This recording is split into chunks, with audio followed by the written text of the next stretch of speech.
Awganistanyň Täjikistan bilen serhediniň üstün iki bölüginiň gözegçiligi edýän Taliban hereketi goňşy ýurtlary hop salmajakdygyny aýtdy.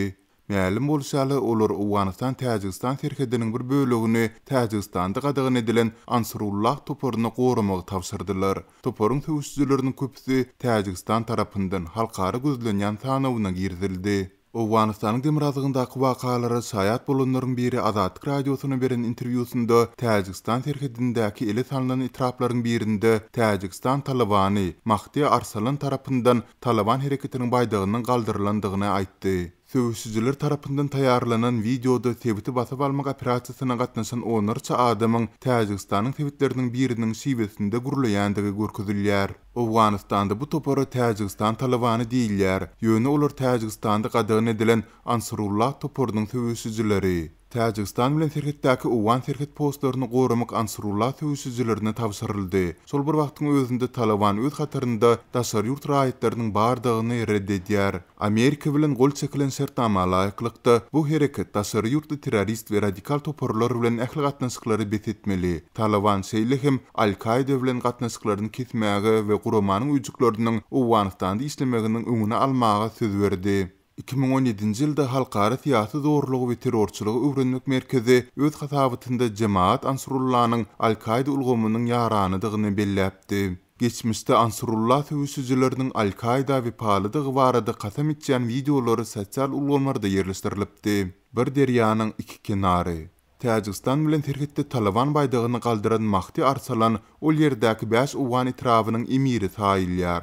Bu itraplar Täjikistan bilen serhetleşýär, iki ýurdy diňe Penç derýasy bölýär. Azatlyk radiosynyň çeşmeleri Mahdi Arsalanyň Täjikistanyň gündogrundaky Nurabad tebitiniň Serbegiyon obasyndan bolan Muhammed Şarifowyň lakymydygyny aýdarlar. Täjikistan serhet guşunlarynyň wekili Ozal Awgan kardeşleriniň Muhammed Şarifowyň ýol başçylygyndäki Täjikistan Talabanylarynyň Täjikistan bilen serhetde ýerleşendiklerini aýdanyny ma'lum etdi. Çeşme Awganistan Täjikistan serhediniň Darabaz bölügini goramagyň Mahdi Arsalana ynanylandygyny tasdiklady. Häkimetler Täjikistanyň 200 goly raýatyny ýa-da Täjikistan Talabany diýilýänlerden köpsini tanaýar diýip ol sözüne goşdy.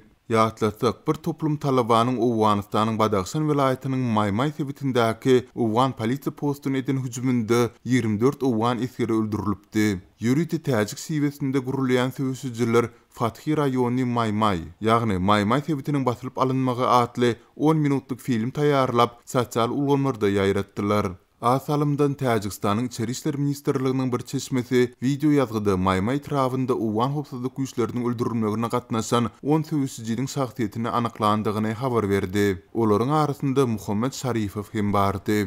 Awganistanyň Darabaz sebitiniň ýol başçysy general Kadir Safo Azatlyk radiosyna beren interwýusunda bu söwüşçüleriň ählisiniň Taliban tarapynda söwüşýän Ansarullah toporunyň agzalardygyny aýtdy. Toporuň söwüşçüleriniň bir näçesi Maymay söwüşünde öldürildi. Biz olaryň şahsiýetini anykladyk. Şeýle hem olaryň yerli Awgan aýallaryna öýlenendigini bildik diýip Awgan generaly aýtdy. Kadir Safo Täjikistan Talabany öz hataryna watandaşlaryny işden çekýändigini de aýtdy. Söwüşçüleriň Täjikistanyň raýatlaryny alýandygyny bilýäris. Şu ýazda Täjikistanyň raýatlarynyň arasynda 9 adamyň döwlet herhedinden geçip Talabany goşulandygy barada maglumat aldyk. Bu maglumatlary Täjikistan konsullugyna iýerdik. Gyş we ýaz aýlarynda köp Täjikistanly Taliban hataryna goşuldy diýip Darbazyň ýol başçysy aýdýar. Täjik söwüşçüler tarapyndan döredilen ýeketäk terror guramasy bolan Ansarullah topory Täjikistanda raýat urşy gutorandan gyýtky wagtdan soň Pakistanda ýüze çykdy. Topory esaslandyrjy Birleşen Täjikistan opozisiýasynyň öňki meýdan komandiri Amriddin Tabarow. Bu topora 1997-nji ýylda Moskwada gol çekilen Täjikistanda paraxçylyk we ýalyşyk baradaky umumy şertnamanyň şertlerini kabul etmedik söwüşçüler girdiler. Mahdi Arsalan ýagny Muhammed Şarifow Ansarullah söwüşçüleriniň ikinji nesiliniň wekili. Ansarullah topory Pakistanda we Awganistanda durly ýyllarda Özbekistanyň Islam hereketi, Gündogor Türkistanyň Islam hereketi, Islam Jihad bileşigi, Jundu Khalifa, Kavkaz Islam emirligi, Al-Qaida ulgamy we Taliban hereketi bilen hyzmatdaşlyk etdi. 2019-njy ýylda toporyň esaslandyrjysy Amriddin Tabarowyň iki ogly Awganistandan Täjikistana ekstradisiýa edildi. Olar Amerikan harby güýçleri tarapyndan 2009-njy ýylda tutuk edilipdi we ekstradisiýa edilýänçä Bagramdaky harby bazadaky türmede saklandy. Täjikistanyň İçeri işler ministrliginiň habaryna görä, Amriddin Tabarowyň özü 2016-njy ýylda Awganistandaky ýürit operasiýa wagtynda öldürilipdi. Taliban öz hatarynda täjikleriň bardygyny reddedýär. Ýöne Taliban resmisi Azadlyk radiosyna beren interwýusynda bu hereketiň hatarynda Täjikistan grajdanlarynyň bardygy baradaky maglumatlary reddetdi. Hereketiň medeniýet sekretary Zebihullah Mujohid Talabanyň Täjikistan bilen dostlukly gatnaşyklary goldaýandygyny we ýaragly töwüsçüleriň Awganistanyň çäginden goňşy ýurda hüjüm etmegine asla ruhsat berilmejekdigini aýtdy.